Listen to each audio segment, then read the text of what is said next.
Some of us, we forgot how to celebrate ourselves, not because there's nothing to celebrate as much as because we were taught that our joy needs permission. We were told maybe to wait until the work was done, to wait until someone else approves of our right to joy, or to wait until it looked impressive enough to actually deserve recognition. So now, even when something beautiful happens in our lives, in our experiences, we tend to downplay it. We brush this off. We say, it's not a big deal. But it is.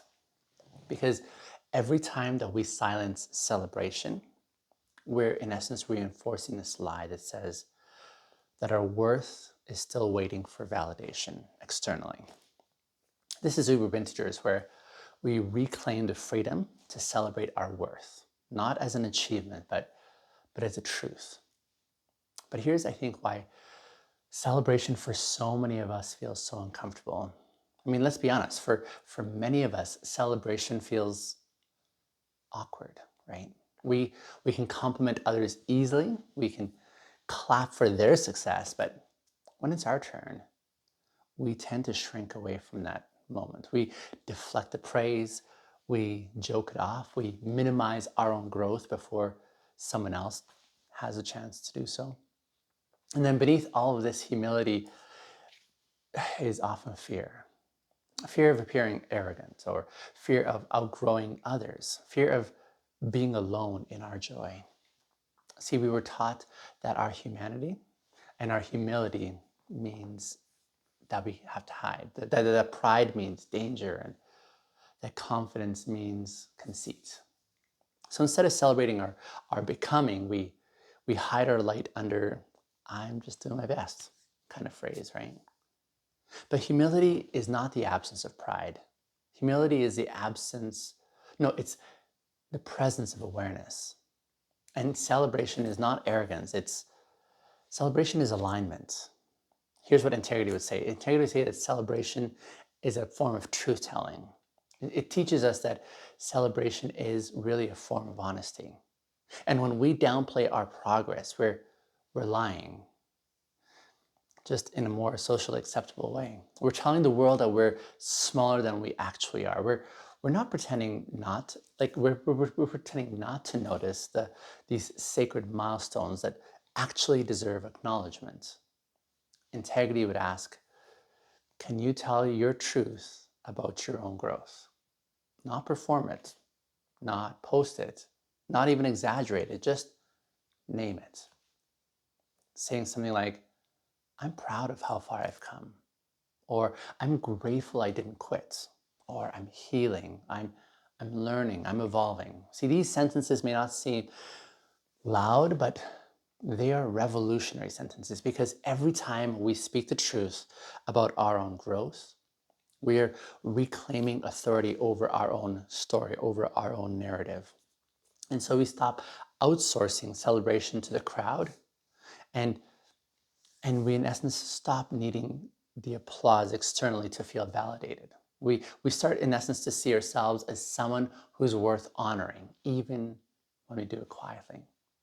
Integrity is what transforms self-celebration from ego into gratitude. It's not saying, I'm better than you are. It's saying, I finally see myself clearly. Now, intimacy is letting yourself actually feel that joy. Intimacy takes you one step even closer, because it's one thing to acknowledge growth, but it's another to actually feel proud of that growth. A lot of us, we know how to think gratitude perhaps, but we don't know how to feel it. We tend to intellectualize our joy. We narrate it for social media perhaps. We talk about it in the language of the lessons that we're learning.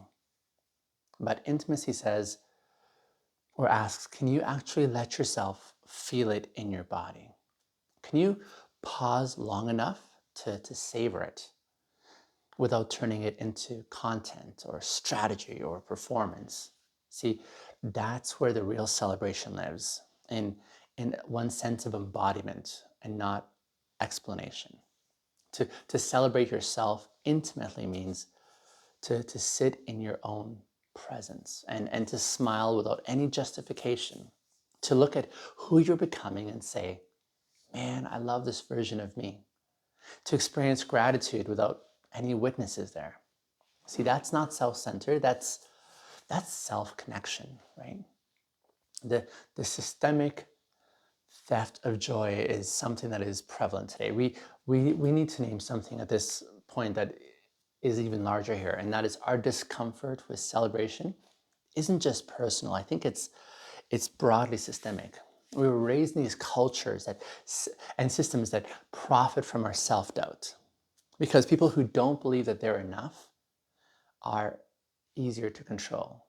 They buy more, they hustle harder, they measure their worth in output instead of in essence and presence. And so joy becomes regulated. We're given permission to celebrate only when it's tied to our productivity or to our profit margins or to the praise that we gather. And we celebrate promotions, but not peace. We celebrate achievements, but not really one's alignment. We celebrate milestones, but not our own internal transformations. See, integrity disrupts the system, and it says, I don't need external metrics to justify my joy. And then intimacy deepens that and says, I can actually celebrate without an audience. And that's how we start liberating our joy from external permission. But there is a fear of outgrowing others, isn't there? See, this reason is perhaps one of the reasons why we hide our celebration. We don't want to make others feel uncomfortable. We've been told that playing small keeps the peace, that being modest will keep us loved, that if we shine too brightly, others will dim us down or walk away. But here's the truth. Genuine people are not threatened by your light. They're illuminated by it. Your celebration does not take up space. It creates it.